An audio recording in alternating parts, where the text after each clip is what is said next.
సంకష్టహార చతుర్థి అంటే ప్రతి నెలలోనూ కూడా వచ్చేటువంటి బహుళపక్షంలో వచ్చేటువంటి చవితిని సంకష్టహార చతుర్థి అని అంటాము.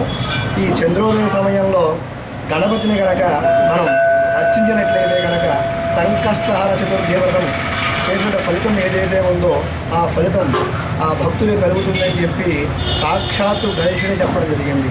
అందువల్ల ఈరోజు మంగళవారం అంటే అంగారక చతుర్థి అంటే భారద్వాజముని యొక్క కుమారుడు ఎవరైతే ఉన్నారో అతనికి అంగారకుడు అని పేరు మాట. ఆయన ఈ రోజున గణపతిని ధ్యానించి ప్రసన్నం చేసుకుని ఆయన ద్వారా పొందిన వరం ఏమిటయ్యా అంటే ఈ రోజున ఎవరైతే భక్తులు ఈ సంకష్టహార చతుర్థి వ్రతాన్ని చేస్తారో వారందరికీ కూడా సంపూర్ణమైనటువంటి ఆయురారోగ్యాలు ఇచ్చి వారి యొక్క సంకటములన్నీ కూడా తీర్చవలసిన స్వామి అని చెప్పి ప్రార్థించారట.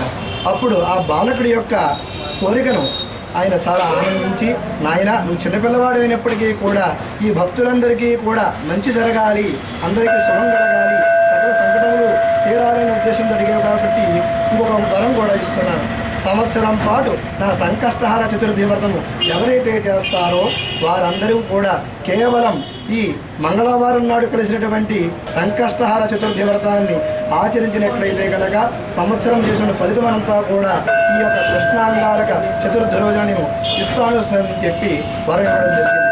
అందుచేత ఈ యొక్క కృష్ణాంగారక సంకష్టహార చతుర్థి తిథి రోజున ఎవరైతే వారి యొక్క శక్తానుసారము ఉదయం నుంచి కూడా ఉపవాసం ఉండి సాయంత్రం చంద్రోదయ సమయంలో గణపతిని గరికతో అర్చించి ఆ తర్వాత చంద్రదర్శనం చేసుకుని ఎవరైతే ఆ ప్రసాదాన్ని పూజిస్తారో వారందరికీ కూడా ఈ సంకష్టహార చతుర్థి వ్రత ఫలితాన్ని సంపూర్ణంగా గణపతి అందించడమే కాకుండా వారికి ఆయురారోగ్య ఐశ్వర్యములు ఇచ్చి వారి యొక్క సంకటమని కూడా తప్పకుండా తీరుస్తాడు సమా అని చెప్పి గణేష్ పురాణంలో చెప్పడం జరిగింది.